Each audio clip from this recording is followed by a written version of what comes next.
Tudo da Canção Nova em um só lugar. Canção Nova Play. A gente vê pela correspondência de Santa Zélia, é interessante a gente ver isso, que ela gostava de escrever. O Luiz não gostava de escrever. Então a gente tem um pouco a narrativa da vida dos dois através das cartas dela, das cartas de Zélia. E ela então, narrando, colocava todo o drama interior. E é bonito a gente ver esse casal santo sofrendo com a morte da pequena filha. E ela diz nas suas cartas: é uma mistura de tristeza e de consolação. A tristeza pela morte, a consolação por saber que ela está no céu e que está muito melhor do que nós, está muito mais feliz do que nós estamos. A tristeza de que nós perdemos a nossa filha, mas a consolação de saber que ela está muito mais feliz com a sua mãe Maria no céu do que com a mãe Zélia na terra. Vejam o que é a fé cristã. Não deixa de sofrer, mas não deixa também de ter a certeza arraigada da consolação de saber que pertence a Deus. Pois bem, deixa eu então contar um pouco a história desse casal. Vamos começar com a história de Louis Martin. Louis era um jovem muito devoto, muito católico. E ele, que não frequentou escola e fez os seus estudos sozinho, ele gostava muito de ler, era um homem muito estudioso. E resolveu então ser agostiniano. Ele queria se dedicar a uma vida monástica, como agostiniano. Ele se apresentou ao seminário agostiniano e foi rejeitado. Por quê?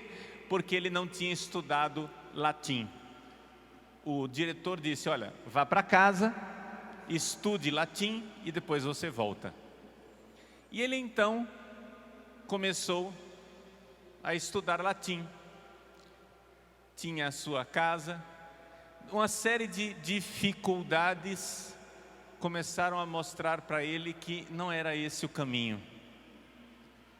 Uma série de doenças estranhas que começaram a impedi-lo de estudar o latim. Então ele foi seguir a profissão de relojoeiro. Ele então decidiu que ele ia ser celibatário, que ele não ia se casar, ia se dedicar totalmente a Deus, numa espécie de vida monástica no mundo. Ele ia ser relojoeiro e ao mesmo tempo consagrado no mundo.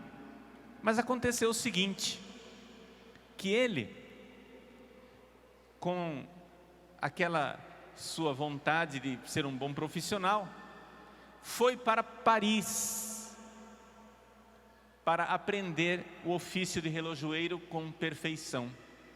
E em Paris ele encontrou todas as tentações de uma vida mundana. É importante saber que o Luiz, pai de Santa Teresinha, casou virgem.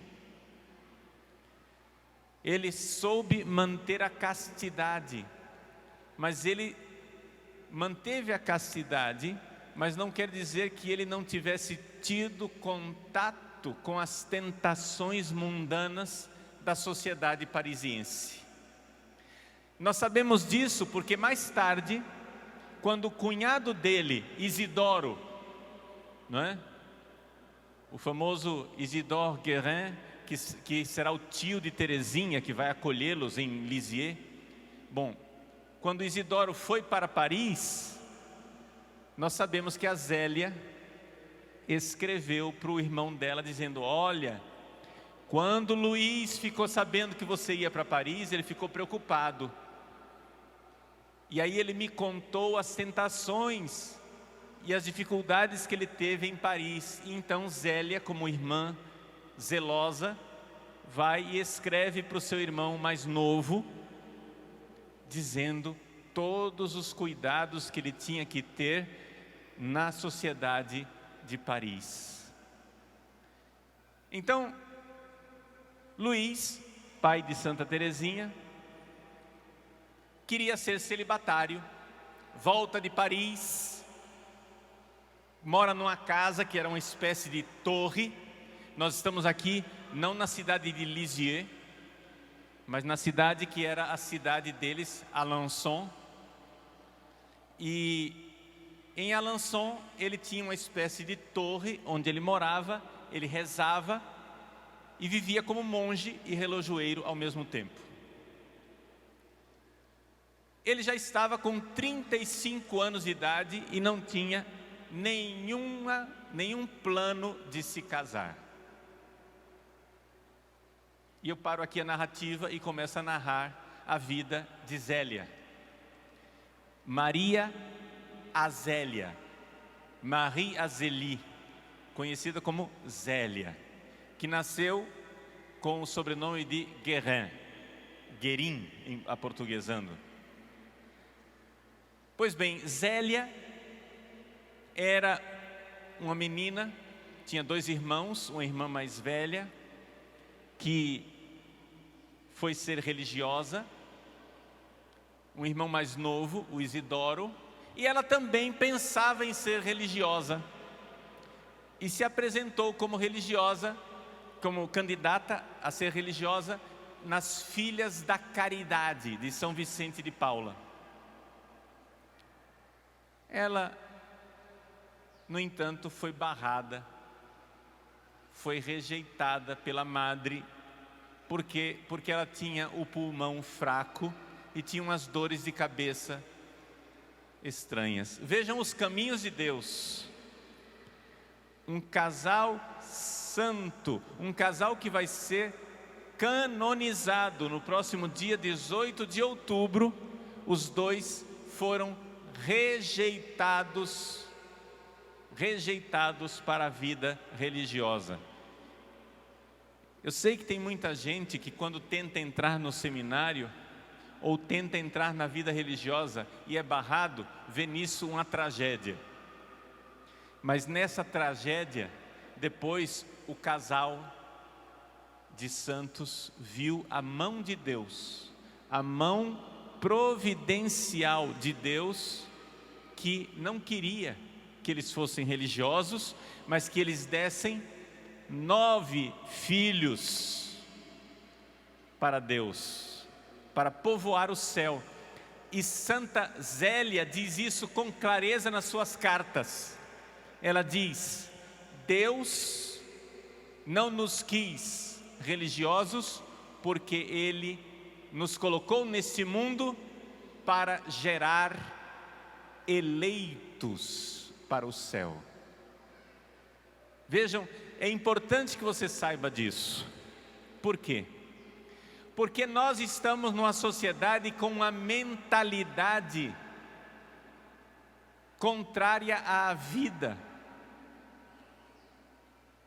Um casal tem um filho.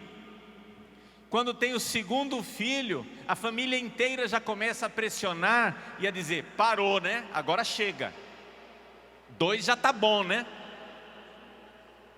Por quê? Porque filho dá trabalho. Como que você vai conseguir pagar plano de saúde para muitos filhos? Como que você vai conseguir pagar escola particular para muitos filhos? Como que você vai conseguir sustentar um padrão de vida materialmente elevado se você tiver muitos filhos? Só que você tem que entender o seguinte, meus irmãos. Vocês têm que entender o seguinte: um casal cristão não tem filhos numerosos por causa deste mundo.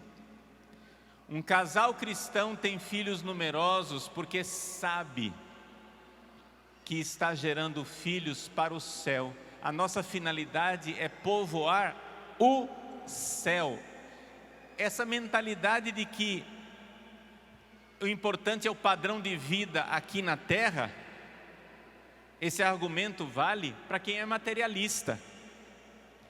Para quem é materialista e só tem esse mundo, e só tem a vida aqui, e só tem a felicidade aqui, porque depois da morte não tem nada, então essa lógica funciona.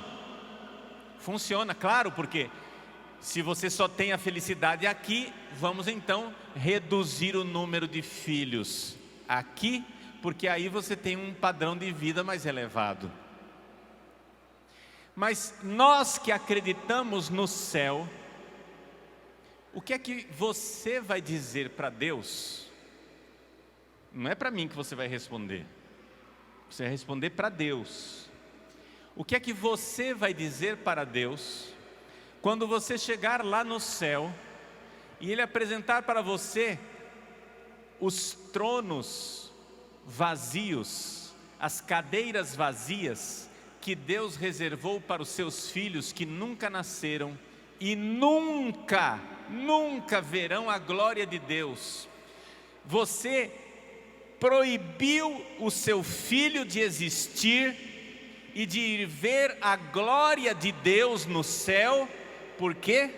Porque você queria um micro-ondas, um carro 0 quilômetro, uma antena parabólica, você queria ter um padrão de vida elevado, você queria materialismo. Pergunte a qualquer pessoa da face da terra: o que é melhor? Nascer e viver uma vida modesta, uma vida sem luxo, uma vida simples, de um pobre, de quem tem a pobreza espiritual de que fala o Evangelho, e depois ir para o céu? O que é que você prefere? Viver uma vida modesta e depois ir para o céu, celebrar a glória de Deus? Ou você prefere, plano B, nunca existir e nunca ver a glória de Deus? Vejam, eu sei que eu estou falando isso e muitos de vocês estão abismados porque nunca ouviram uma pregação desse jeito. Vocês nunca ouviram um padre dizendo: é bom ter muitos filhos. Mas eu vou dizer isso, e digo isto porque esta é a doutrina da igreja. É isto que está na encíclica do bem-aventurado Papa Paulo VI e nas encíclicas e documentos da tradição da igreja ao longo dos séculos.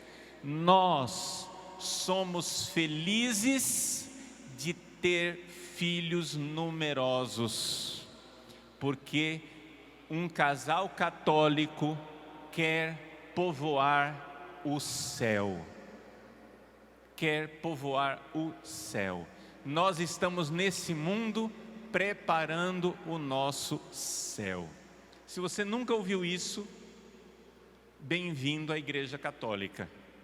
É assim que nós pensamos, porque nós cremos no céu, e nós cremos que depois desta vida tem uma glória esperando por nós, e uma felicidade que os olhos jamais contemplaram, que nenhuma imaginação humana pode pensar. Meus irmãos, deixa eu dizer para vocês, quando nós chegarmos no céu, nós vamos ficar tão surpresos com a felicidade, com a alegria que é o céu, que você vai dizer assim: nossa, se eu soubesse que era bom assim, tinha vindo antes. Porque o céu é muito, muito, muito mais do que você pode imaginar. Agora, o problema é que nós estamos numa sociedade materialista que não acredita no céu e que desesperada, sim, porque a nossa sociedade é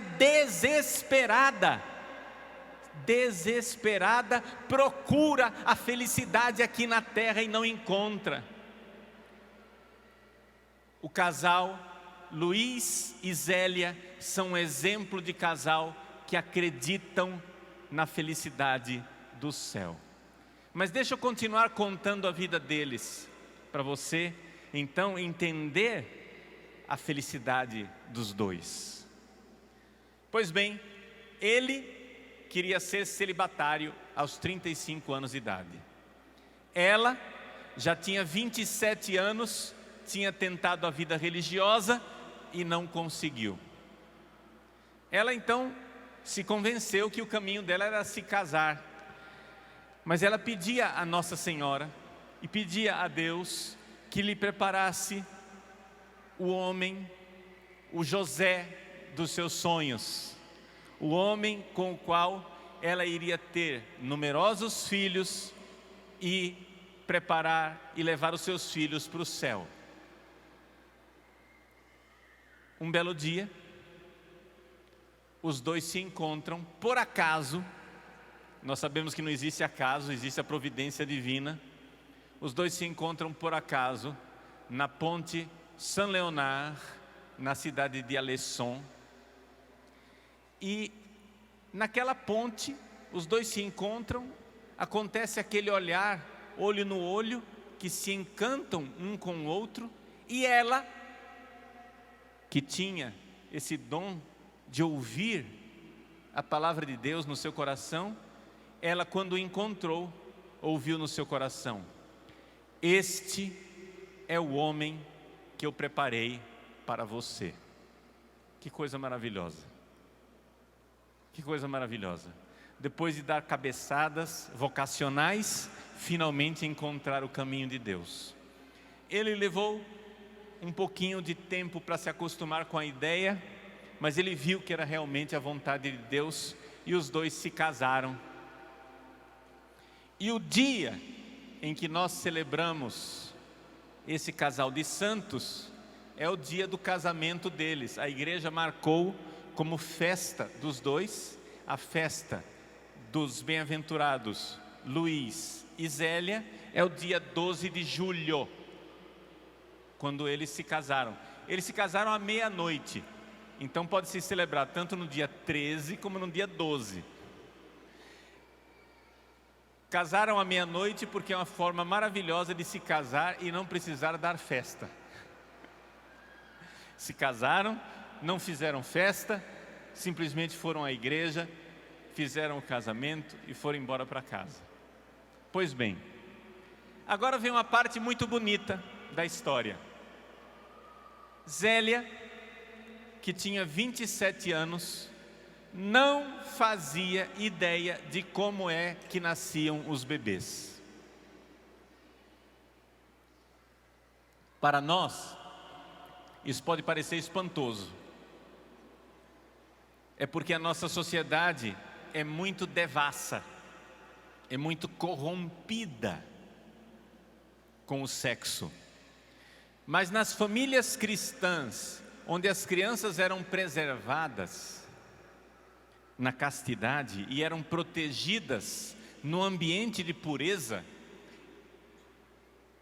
era muito comum essa realidade. E Zélia não fazia ideia do que fosse o sexo. Quando Luiz, Luiz tinha um sonho, que era de se casar, mas se manter na castidade do celibato, ou seja, o casamento josefino, o casamento que São José tinha com Nossa Senhora, um casamento sem sexo. Esse era o sonho dele. Quando Luiz foi conversar sobre essas coisas com a sua esposa, e ela ficou chocada sem saber o que dizer. Meu Deus, é assim? Não é? Então, os dois resolveram viver o celibato. E viveram durante 10 meses, casados, ambos virgens, sem consumar o matrimônio, porque queriam oferecer a sua virgindade a Deus. Era o sonho dela, na infância, de querer ser religiosa. Era o sonho dele, de ser celibatário. Então os dois queriam se manter no celibato, queriam se manter na virgindade. 10 meses depois, eles tinham um confessor muito bom. O confessor conseguiu convencê-los: parem com isso, cumpram o dever de vocês. O dever de vocês é povoar o céu, é levar, entregar a Deus filhos e filhas que glorifiquem, que sejam a glória de Deus no céu. E então, 10 meses depois, eles resolveram que estavam decididos: vamos ter filhos numerosos. E de fato tiveram filhos numerosos, tiveram 9 filhos. 9 filhos. E não foi por acaso, e não foi porque inadvertidamente, né? Eles não tiveram 9 filhos porque, como a piadinha que a gente conta hoje em dia, eles não tiveram 9 filhos porque não tinham televisão, não é? Eles tiveram 9 filhos porque queriam filhos numerosos, desejavam filhos numerosos. Quando ela estava já no 4º filho, ela dizia, claramente nas cartas está escrito isso, que Deus, na sua providência, me conceda ter mais 5 ou 6 filhos. Era a vontade do casal. Por quê? Porque eram abertos à vida, acreditavam na vida, olhavam para uma criança como um dom maravilhoso de Deus e não como um estorvo. Mas como é que eles se mantinham? Como é que eles iam sustentar 9 filhos? Pois bem, os dois, cada um tinha a sua pequena empresa. O Luiz era relojoeiro e ele tinha em casa, no andar de baixo de casa, tinha a sua pequena relojoaria, onde ele também vendia algumas joias e tinha o seu pequeno comércio. Já Zélia tinha uma pequena empresa onde ela fabricava e vendia as rendas famosas, as rendas de Alençon. Vejam só, ele era relojoeiro e ela era rendeira. A mãe de Santa Teresinha era mulher rendeira. Ela era rendeira, mas era um comércio, não é? Razoavelmente lucrativo, porque as rendas de Alençon são rendas muito difíceis, são rendas muito trabalhosas. Então ela tinha, não é, uma espécie de empresa onde ela contratava umas 4, 5 mulheres dotadas, onde elas faziam o trabalho. As rendas de Alençon são feitas mais ou menos um pedacinho de 10 a 15 centímetros.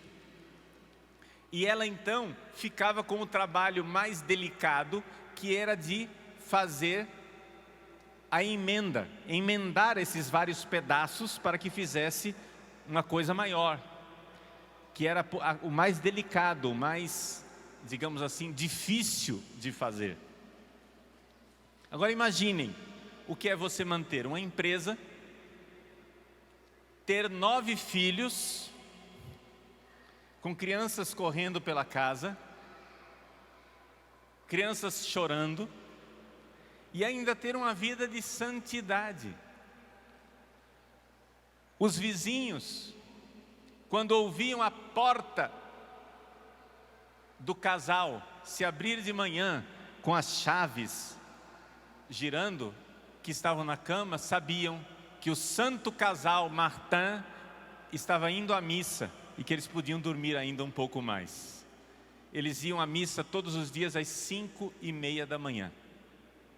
5:30 da manhã era o horário da missa. que eles iam todos os dias, mesmo que não pudessem comungar, porque naquela época era difícil comungar, você precisava ter a permissão do seu confessor. Então eles comungavam com frequência, umas 3 ou 4 vezes por semana. Quando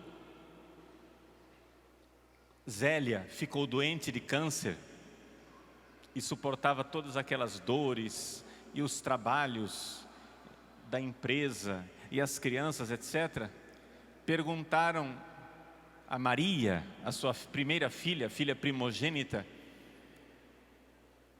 como é que sua mãe tem tanta resignação e tanta força para aguentar a cruz da vida que ela tem? Maria respondeu com toda clareza: é que ela comunga frequentemente.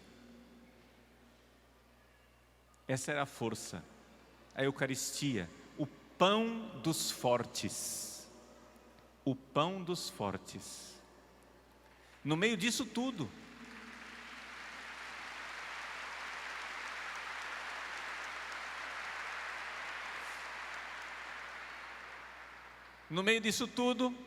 a empresa de Zélia começou a ser mais lucrativa do que a empresa do Luiz.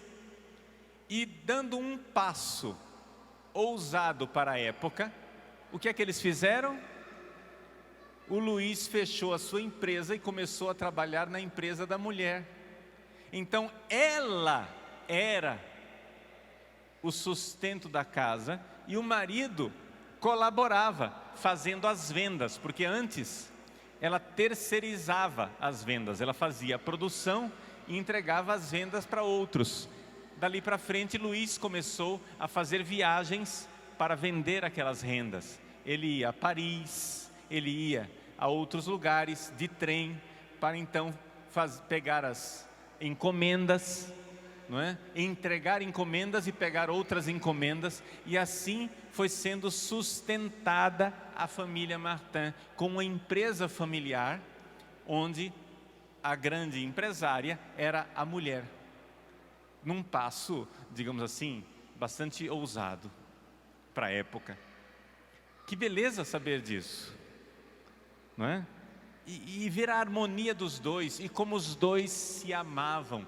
Não pensem que era um casal assim, um monge e uma monja que faziam sexo e não sentiam nada um pelo outro. Não. A gente vê nas cartas, quando o Luiz tinha que se ausentar para fazer negócios, ela escrevia para ele: desde que você partiu, eu me sinto como um peixe fora d'água.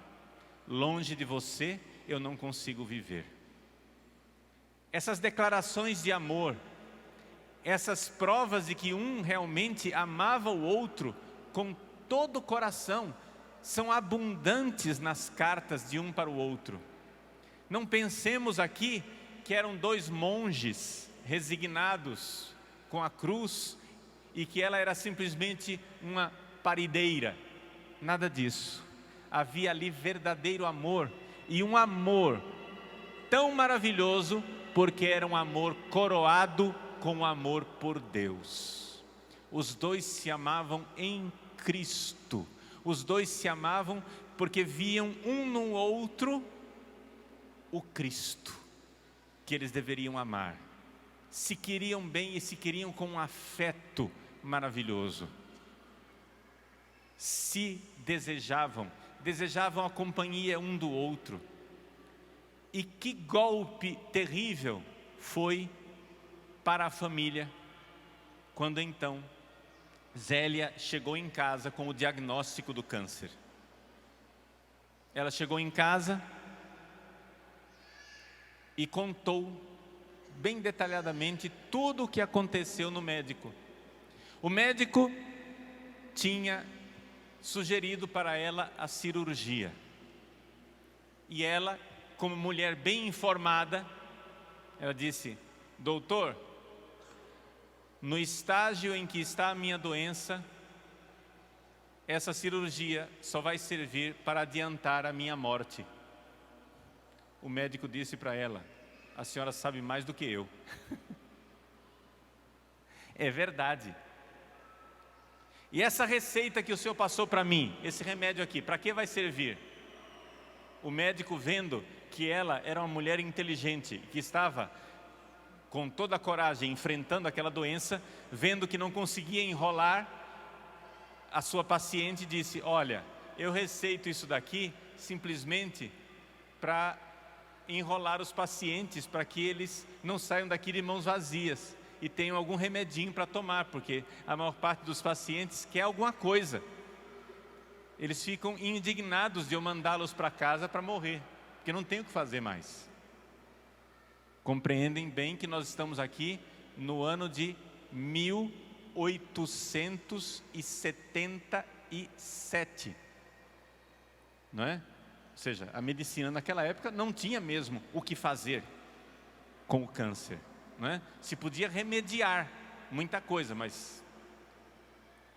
Pois bem, ela volta para casa e conta com toda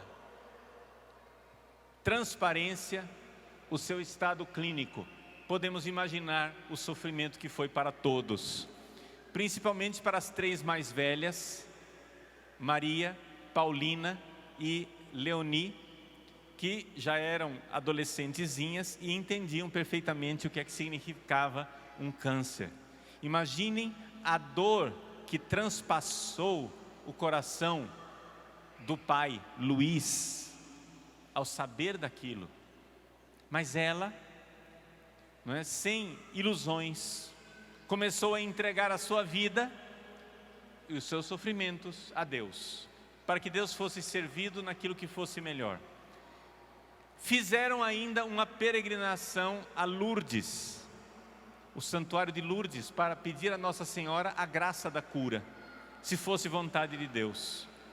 Mas Deus tinha outro caminho para Zélia, e então ela morreu, não é? E morreu aos 45 anos de idade. Terezinha, a essa altura, tinha 4 aninhos, era uma pequena menina de 4 aninhos, e já se via a santidade na menina. Quando Zélia estava grávida de Terezinha, e estava grávida já com câncer de mama, Zélia cantava na gravidez. E ela conta, numa de suas cartas, ela diz assim: olha, eu vou contar para você, porque você acredita em mim. Se eu contar para outras pessoas, ninguém vai acreditar. É a minha 9ª gravidez. Eu sempre cantei para os meus filhos na minha barriga, cantigas de ninar, músicas religiosas de Nossa Senhora, mas eu sinto que esta é diferente. Quando eu canto, ela também canta na minha barriga. Como que ela sabia isso? Isso aí é somente a percepção de uma mãe. Mas ela sentia que a criança cantava com ela, que a criança reagia dentro dela com a alegria de poder cantar. Era Santa Terezinha. Era Santa Terezinha no ventre da mãe. Quando Terezinha nasce, novamente acontece o drama. O drama da doença. Terezinha, ainda bebê, começa a dar sinais de que ficou doente e que vai morrer como seus irmãozinhos morreram. Ela então entrega Terezinha para a ama de leite que deveria amamentá-la, vai para o andar de cima, se ajoelha e reza a São José, pedindo que a sua filhinha seja poupada. É evidente que Terezinha já estava batizada. Terezinha nasceu no dia 2 de janeiro e foi batizada no dia 4 de janeiro, 2 dias depois. Os bons pais cristãos como o índice de mortalidade infantil era muito grande naquela época, se apressavam, não é, de levar o filho para batizar o quanto antes, Pois bem, Teresinha então mamou, começou a mamar, ficaram alegres de ver que ela reagiu, começou a mamar, e ela mamou tanto, mamou durante 1 hora, de repente, fechou os olhos e parecia ter morrido. Começaram a procurar sinais de vida, respiração, parecia morta. Todos começaram a chorar, achando que Teresinha estava morta. Alguns minutos depois, Teresinha começa a sorrir, reage, e então, depois vai ser toda a história de Teresinha. O que nos interessa é o relacionamento de Teresinha com os seus pais, porque nós estamos contando a vida dos pais. Um belo dia, a mãe, que havia catequizado a sua pequena filhinha, de 3 para 4 anos de idade, e tinha dito para ela: minha filha, a grande felicidade que nós esperamos é a felicidade do céu. E mamãe, um dia vai para o céu. Papai, um dia vai para o céu. E você também vai para o céu um dia. E Teresinha perguntou: mas o que é que precisa para ir para o Theo, né? Para ir para o Theo. Ela disse: o que precisa para ir para o Theo é morrer. Então Teresinha começa a rezar e diz: oh Deus, que minha mamãe morra logo, para ela poder ir para o céu. Oração simples e ingênua de uma criança que acredita na felicidade do céu. Teresinha foi logo repreendida pelas pessoas que estavam ao redor. Que é isso, menina? Isso não se pede, isso não se diz. Ela não estava entendendo. Mas como? Me disseram que é tão bom ir para o céu, então que mamãe morra logo. Porque eu amo muito mamãe. Bom, o fato é que realmente, não por causa desta oração, mas porque já estava nos desígnios de Deus e ela já estava doente, Zélia faleceu. E no dia do falecimento, no dia do enterro, do sepultamento de Zélia, que morreu no dia 28 de agosto de 1877, Teresinha então escolhe como sua mãe adotiva Paulina, a segunda mais velha. E ela então começa a viver na sua família, até que começa então o martírio do pai Luís. Em que consistiu o martírio de Luís? Ele já havia entregue para Deus 4 filhos que tinham morrido. Já tinha entregue para Deus a sua mulher, que tinha morrido. Agora chegou a hora de ele ver partir as suas filhas, uma por uma, para a vida religiosa. Ele não foi chamado à vida religiosa, mas as suas 5 filhas sobreviventes foram religiosas. 4 carmelitas e uma visitandina, a congregação fundada por São Francisco de Sales.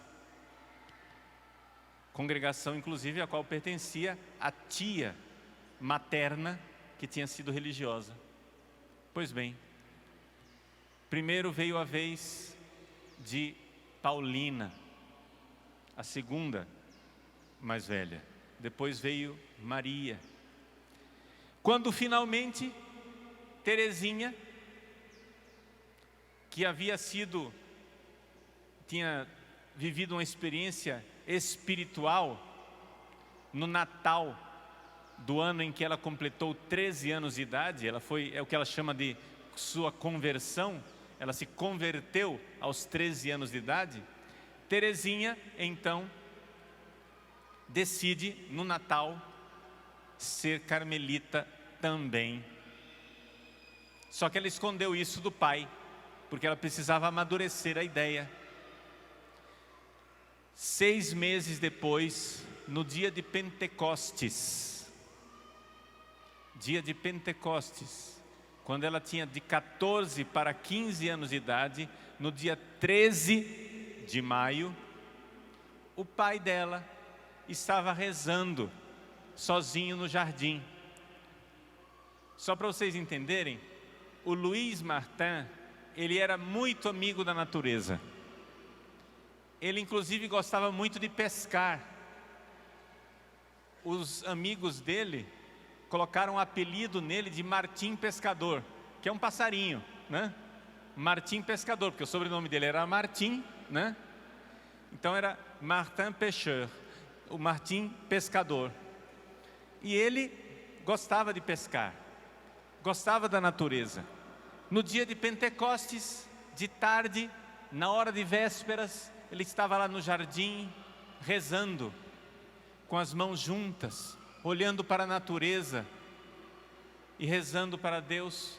Teresinha, que havia pedido o dia inteiro o Espírito Santo a Nossa Senhora e aos apóstolos, que ela recebesse o Espírito Santo para conseguir apresentar ao seu pai a sua vocação religiosa. Teresinha chegou para ele, já com os olhos lacrimejando.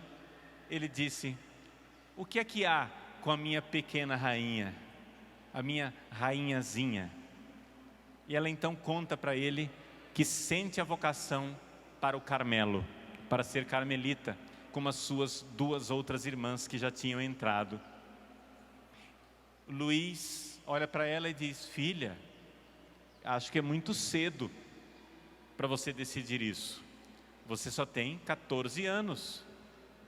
Ela então defendeu a sua causa com tanta sabedoria que o pai, então, ao ouvir o que ela disse, simplesmente disse assim: vamos então agradecer a Deus que está me honrando com o sacrifício de mais uma filha que eu irei entregar a Ele.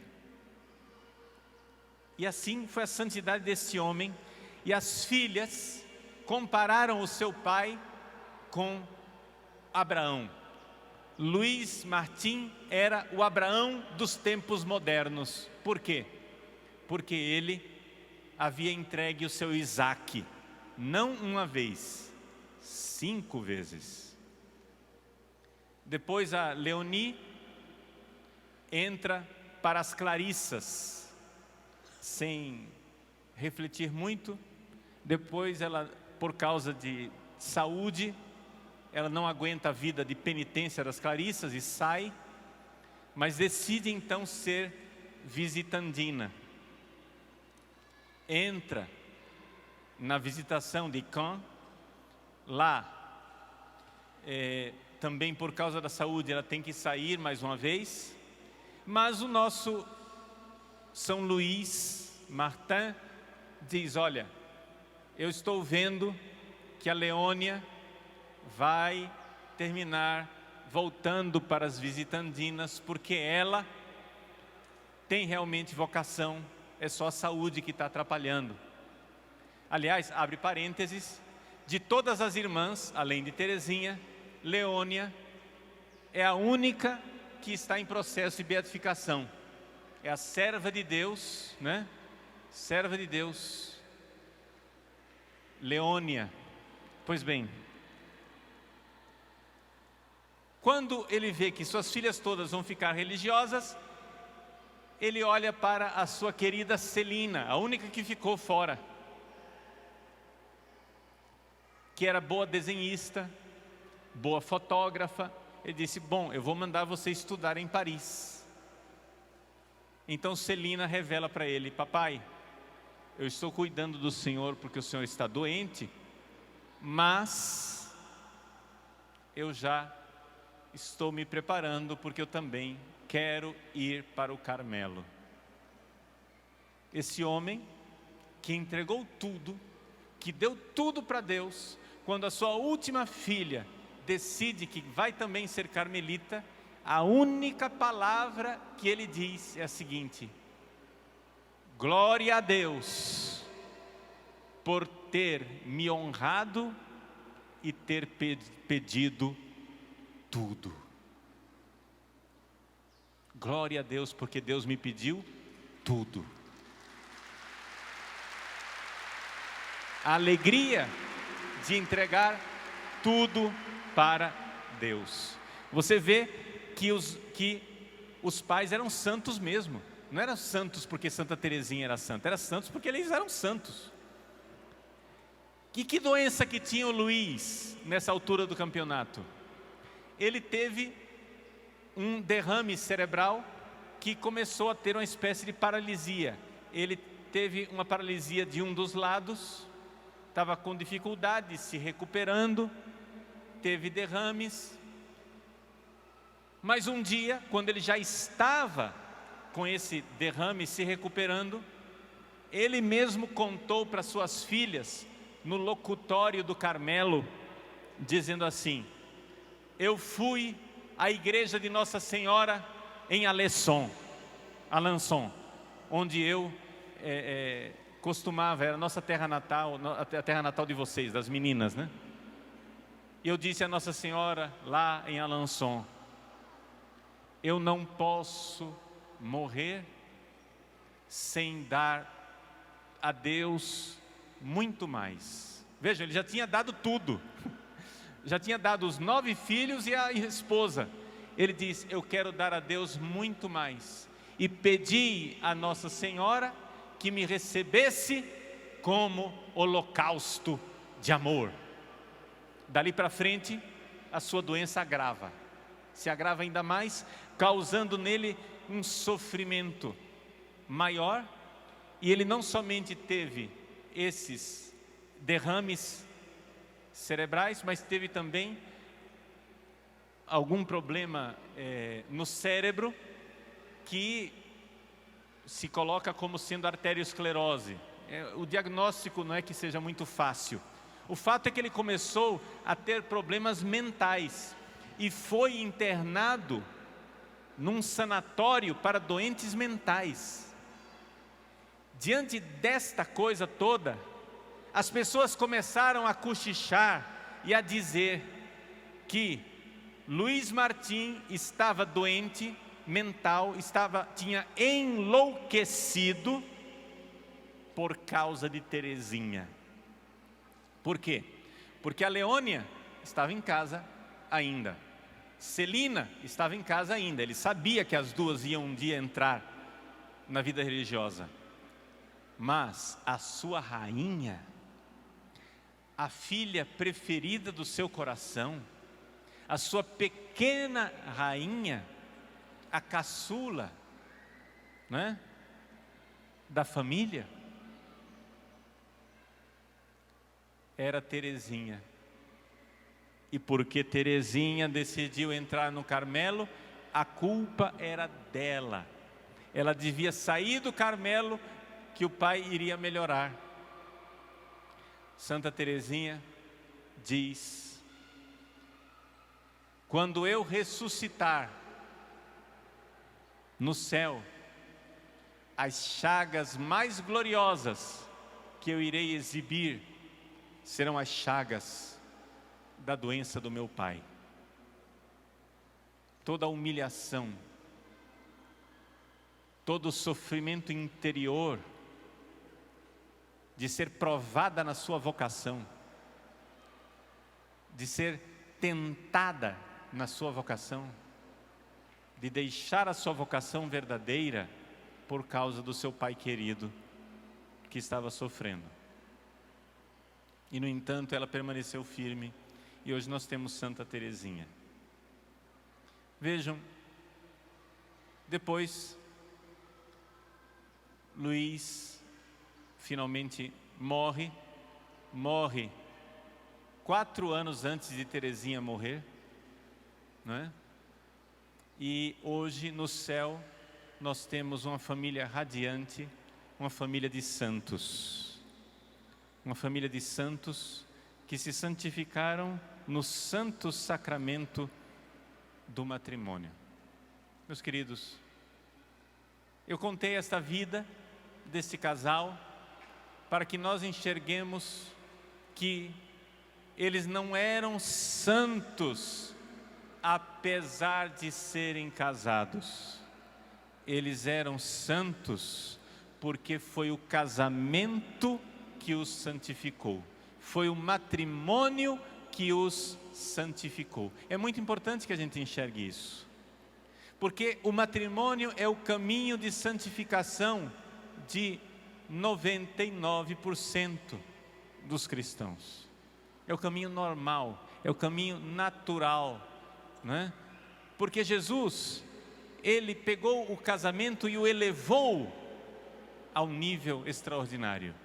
Vejam, o que é o casamento sem Jesus? Quando o casamento é vivido sem Jesus, o pecado original toma conta.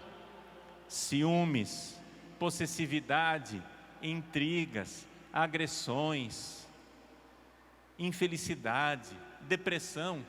Mas Jesus pegou essa instituição que por causa do pecado original é tão atacada pelo demônio e elevou o matrimônio ao nível de sacramento.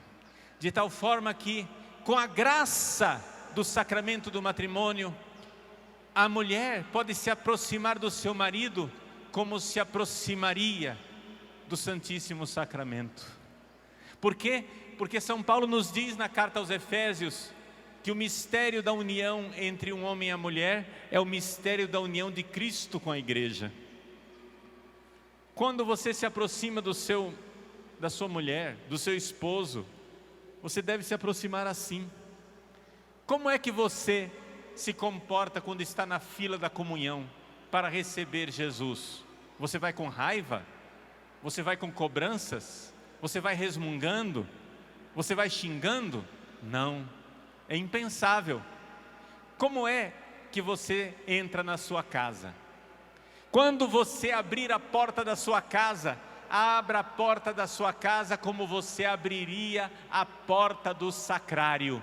Você vai para se encontrar com Jesus. Jesus na sua esposa, Jesus no seu marido. É Jesus no santo matrimônio. Se você começar a amá-los assim, você será santo.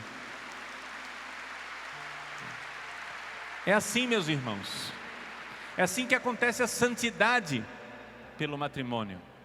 É assim que nós nos entregamos a Deus pelo santo matrimônio. Se aproxime com doação total. Se aproxime na entrega. E então você vai ver que Jesus vai dar ao seu casamento um vinho novo, do mesmo jeito que Ele deu ao casamento de Caná. Quando as pessoas se casam com um vinho velho, o vinho do amor meramente humano. Mas só com o passar do tempo, acaba esse vinho do amor meramente humano. O sentimento desaparece. É a hora de você rezar. É hora de você pedir. A oração é a água que você vai colocando nas talhas e vai enchendo essas talhas com água para que Jesus transforme essa água num vinho novo, num amor por Deus. Então se aproxime do seu marido, se aproxime da sua esposa, como você se aproximaria de Jesus, como fazia o casal Martim, Santa Zélia, São Luís. Veja na sua família o Cristo que você vai servir e amar, e então desaparecerá